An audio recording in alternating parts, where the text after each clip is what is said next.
Mario Draghi, premier incaricato il governatore Zaia a parlare espressamente di autonomia quale tema prioritario. Autonomia e Covid sono i temi per noi centrali, dice. L'unico studio in Italia sulla circolazione del virus è stato condotto in Veneto. A condurre il professor Baldo, docente dell'Università di Padova, su un campione di più di 4.600 persone dagli 1 ai 104 anni. Positivo al Covid un cittadino di origini marocchine di Santa Maria di Sale, uscito di casa senza rispettare l'obbligo di quarantena. È stato sorpreso dai carabinieri e denunciato. Il Veneto celebra la giornata mondiale contro il cancro con un primato per il suo registro tumori, divenuto il primo in Italia a ottenere la certificazione di qualità ISO. Incredibile vicenda per la Basilica di San Marco. Ora che ci sarebbero tutti i permessi per realizzare le barriere provvisorie per salvarla dall'acqua alta, sono spariti i soldi. L'appello del primo procuratore di San Marco. 34 iniziative per celebrare il giorno del ricordo in memoria delle vittime delle foibe. Il calendario è stato presentato questa mattina dal Comune di Venezia. Con il Covid senza i turisti torna il carnevale con i veneziani. Mascareri faranno prezzi stracciati ai residenti. Confartigianato invita a girare per le calli mascherati.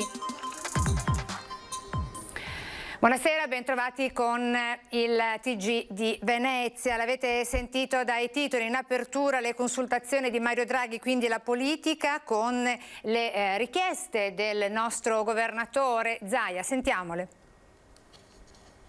Inutile che ci riempiamo tanto la bocca di Stati Uniti, di Germania, di Svizzera, di Gran Bretagna e facciamo finta di non vedere che non sono paesi centralisti. Il centralismo è il Medioevo e l'autonomia, ve lo dico sempre, per noi è il Rinascimento. Salvini sa benissimo che il tema dell'autonomia è un tema cogente. Gioca così la carta dell'autonomia il presidente Zaia nelle ore delle consultazioni del premier incaricato Draghi alla Camera. La madre di tutte le battaglie, questo è il senso, non può rimanere fuori da un esecutivo nemmeno di emergenza nazionale. Ovvio che si troverà un dossier sicuro che è quello dell'autonomia e l'altro immediato che è quello del Covid. Due partite del resto strettamente connesse, visto che la sanità è competenza concorrente tra Stato e Regioni, proprio quella sanità veneta pronta già a partire con la cura dei monoclonali dopo l'ok dell'AIFA presieduta dal trevigiano Palù. Adesso sono stati autorizzati, definiamolo in via compassionevole, in via emergenziale, ditelo come volete, ma la sanità del Veneto assolutamente utilizzerà questo nuovo strumento. Capite che nelle prime fasi vuol dire RSA, vuol dire il paziente che ti arriva in pronto soccorso con i sintomi che puoi tentare di trattare con monoclonali, poi sono i medici che decidono. Nuove frontiere della cura che intervengono in un contesto epidemiologico mutato in fretta, come dimostra il calo di contagi e terapie intensive. Vedete che il crollo non ha eguali, andate a guardarvi tutte le curve che volete, non lo trovate.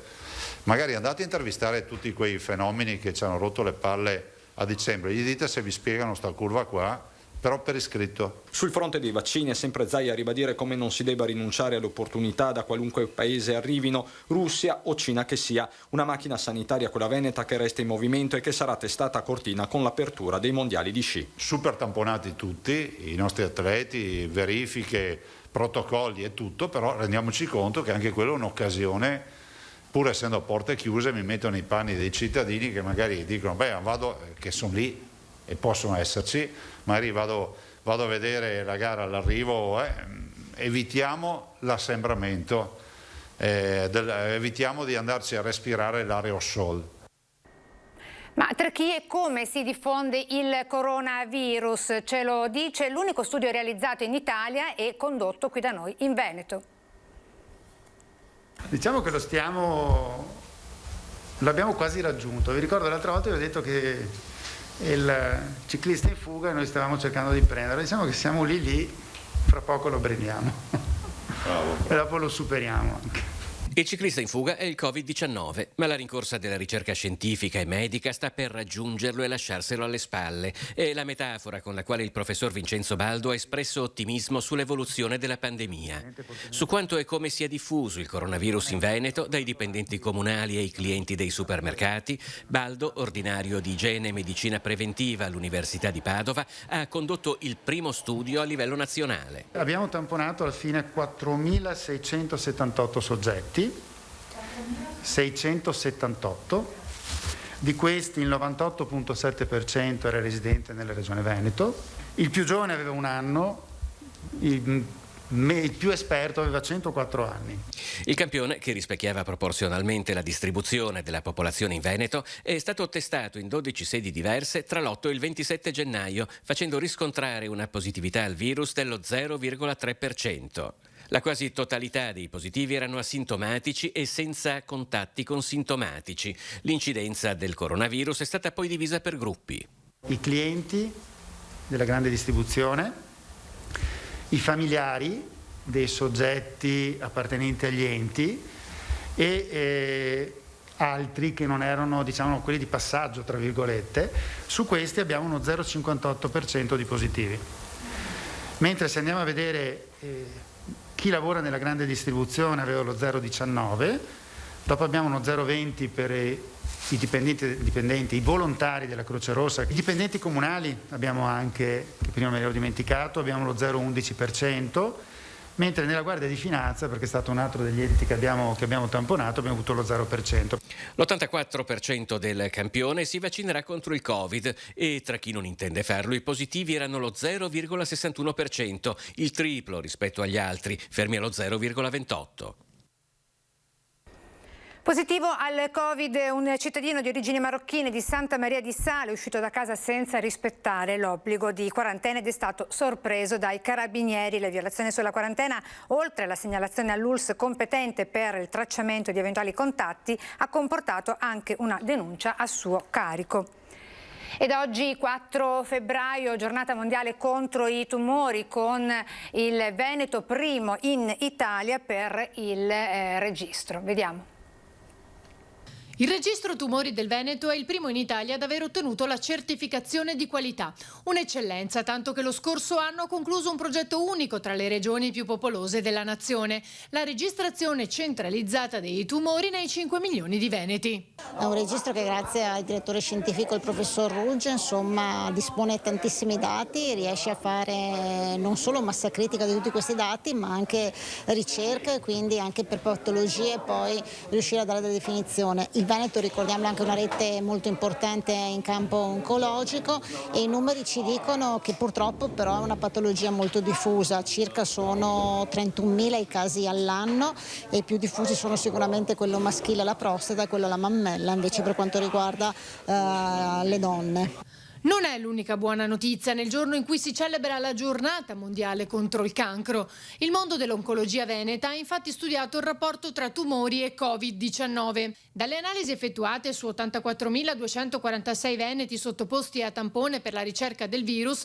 è emerso che il rischio di infezione nei pazienti oncologici è simile a quello della popolazione che non l'ha contratto.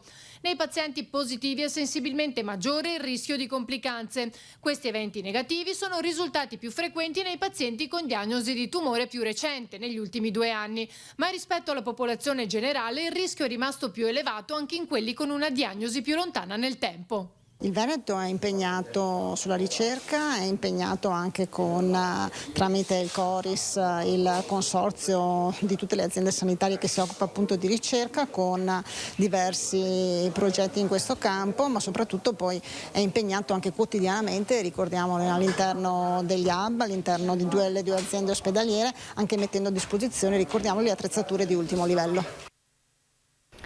Ancora la politica. Draghi è una risorsa per il nostro paese, lo è ancora di più in un momento di dramma sanitario, sociale ed economico come questo. A dirlo con un post nel suo profilo Facebook il senatore veneziano Andrea Ferrazzi.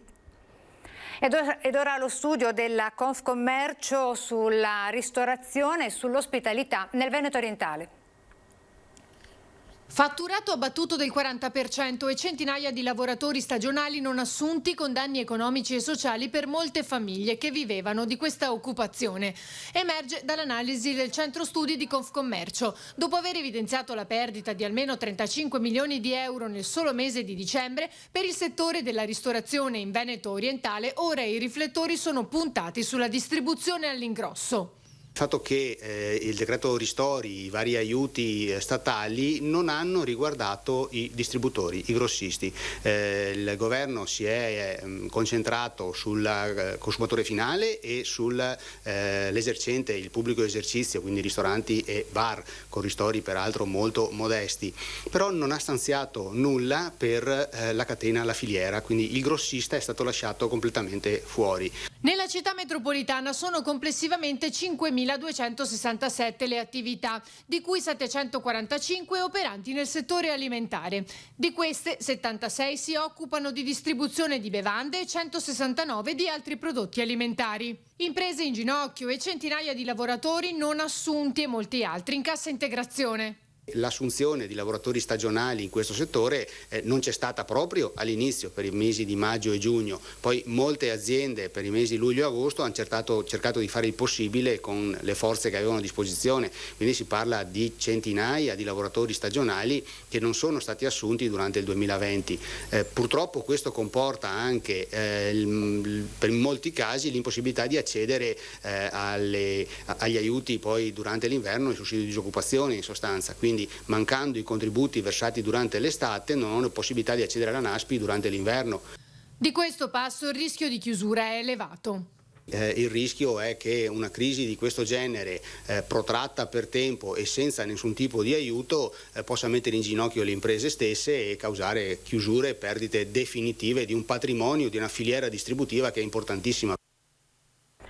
E ora il coronavirus e la macchina della giustizia, dove pesa l'assenza di organico. Così la Presidente della Corte d'Appello di Venezia, Ines Maria Luisa Marini. Vediamo. Di fronte a uno tsunami di questo tipo bisognava serrare i ranghi. E invece qual è il risultato? Che il nostro personale di magistratura togato ogni giorno evapora, perché ora abbiamo una carenza di organico a livello nazionale di circa oltre il 13%. In Corte d'Appello abbiamo il 41% della carenza di organico dei magistrati e del 39% del personale amministrativo. Le conseguenze del Covid sono tangibili anche nel sistema giudiziario. Ospite di Ringhi, talk show di Antenna 3 condotto da Ferdinando Avarino, Ines Maria Luisa Marini, Presidente della Corte d'Appello di Venezia, lo dice chiaramente. Perché ai ritardi dovuti all'emergenza pandemica si sommano quelli dovuti ad una carenza di organico oramai pressoché strutturale. Ciò che può capitare in appello, per esempio per i processi penali celebrati col vecchio rito, è conseguenziale. Certamente il rischio di prescrizione è un rischio reale in una corte che già ha un tasso di prescrizione molto elevato, perché adesso non ricordo bene il dato, comunque ha circa un 37% di definizioni per prescrizione, tasso che è diminuito negli anni, ma comunque è ancora molto elevato. Questo perché? Perché le nostre risorse non sono sufficienti, risorse umane, ad affrontare il carico di lavoro. Ad organici sempre più sguarniti, ha raccontato la Presidente Marini, si è cercato di sopperire negli anni facendo affidamento allo spirito organizzativo di chi era rimasto.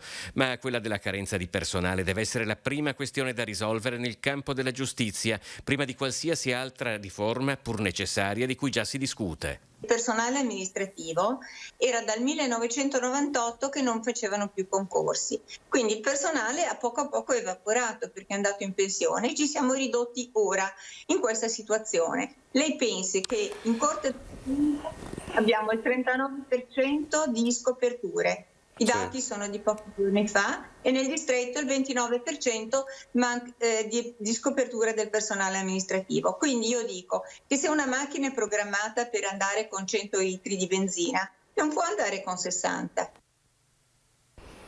Adesso a Venezia, in piazza San Marco, con l'incredibile vicenda della Basilica di San Marco, dove mancano i soldi per la sua salvezza. Ci sono voluti mesi intensi di preparativi per avere tutti i permessi e le autorizzazioni, un'opera di operosa diplomatica pazienza. Ora che tutto è in ordine, sono spariti i soldi. La Corte dei Conti ha congelato un pacchetto di circa 800 milioni di euro, all'interno dei quali c'è anche una parte minima, se rapportata al volume economico complessivo, ma necessaria per finanziare i lavori di difesa della Basilica di San Marco dall'acqua alta. L'urgenza a provvedere è stata ribadita per l'ennesima volta dal primo procuratore di San Marco, Carlo Alberto Tesserin, alla Commissione Cultura di Cafarsetti. Purtroppo abbiamo dovuto constatare che oggi, che sarebbero stati pronti tutti i permessi per mettere in sicurezza la Basilica, le risorse finanziarie che servono per realizzare l'opera sono sparite. E purtroppo anche risorse ingenti, non quelle che servivano per la Basilica, perché per la Basilica bastavano 3 milioni di euro, ma la totalità di risorse accantonate sono state bloccate. La Basilica si trova nella condizione, come non accadeva prima, di essere praticamente tutti i giorni nella quarta. O si verifica che entra in funzione il Mose, o possiamo dire che abbiamo di fatto tutti i giorni la quarta. I danni sono evidenti, sempre più gravi e incalcolabili. Tutto quello che sta dentro la realtà della Basilica si sta progressivamente sgretolando. Abbiamo avuto una situazione drammatica da parte di uno degli amboni che stanno sulla destra dell'altare maggiore, con ripercussioni che potrebbero essere davvero drammatiche. La Basilica di San Marco è in queste condizioni. Speriamo che ci sia il buon senso, ma più ancora la responsabilità per provvedere immediatamente. Ed ora è il giorno del ricordo con Venezia che non dimentica le vittime delle foibe.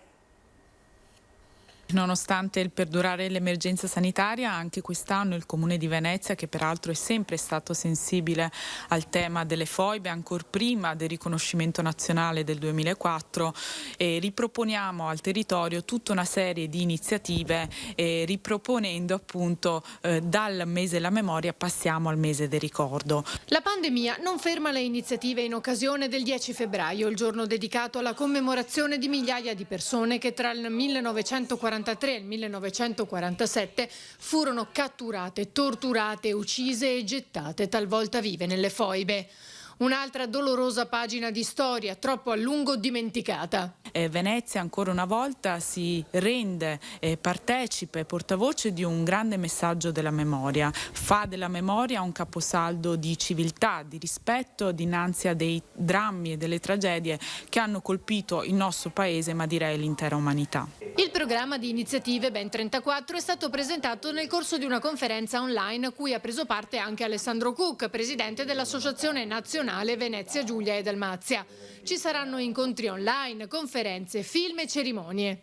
La cosa positiva è che questo giorno del ricordo diventa un momento sempre più partecipato. È un dramma che ha colpito questo paese, è un dramma che non è stato riconosciuto per troppo tempo e, come tanti ricordano, una pagina strappata dai nostri libri di storia. Quindi onoriamo tutte le vittime delle foibe, onoriamo tutti coloro che furono costretti a diventare esuli e a lasciare le proprie terre.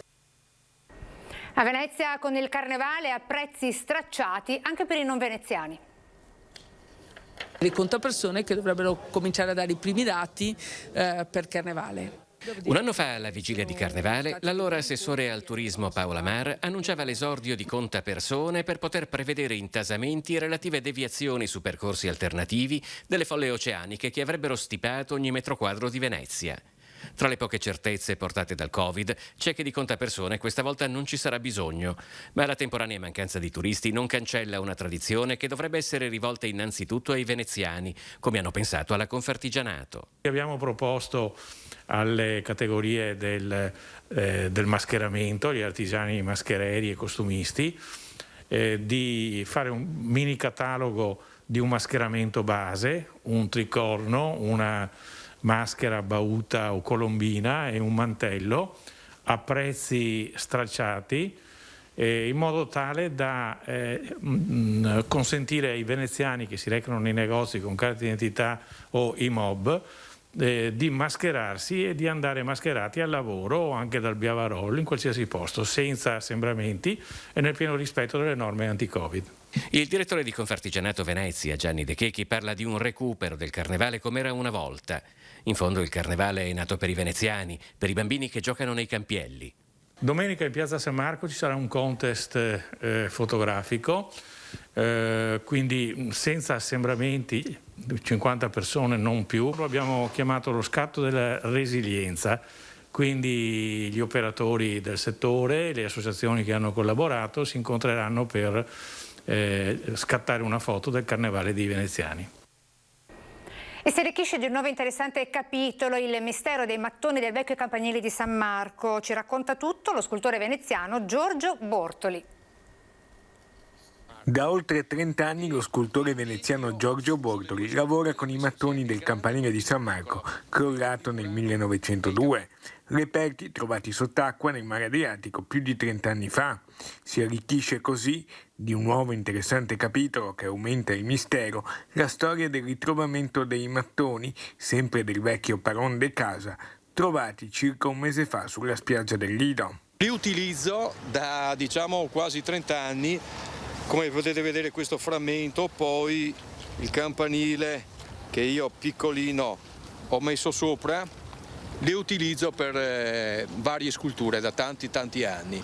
Li ho recuperati nel mare Adriatico, ho fatto delle sculture anche per il Consiglio regionale del Veneto. All'indagine storica ha collaborato anche il professor Rosada. L'emozione nel lavorare questi mattoni è molta. È un'emozione grandissima perché il materiale effettivamente è vivo, molto indurito perché si marmorizza stando sott'acqua, però è un materiale fantastico. Mattoni ne ho sempre, adesso un imprenditore mi ha commissionato di creare una serie limitata utilizzando qualche pezzettino e utilizzarlo come rappresentanza di Venezia, che la città è viva, deve rinascere e deve ripartire anche dai vecchi mattoni.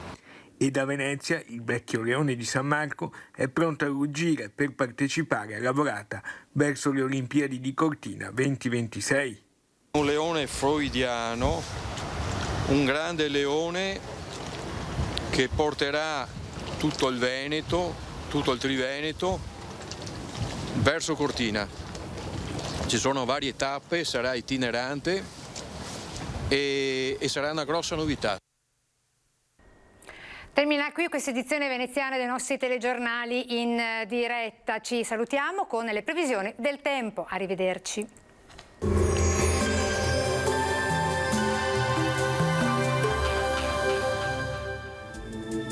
Bentrovati al meteo. Brusco stop all'inverno con l'anticiclone che comanda il tempo sul nostro territorio, dove tra l'altro le temperature si porteranno su valori quasi primaverili. Vediamo insieme il dettaglio di venerdì 5 febbraio.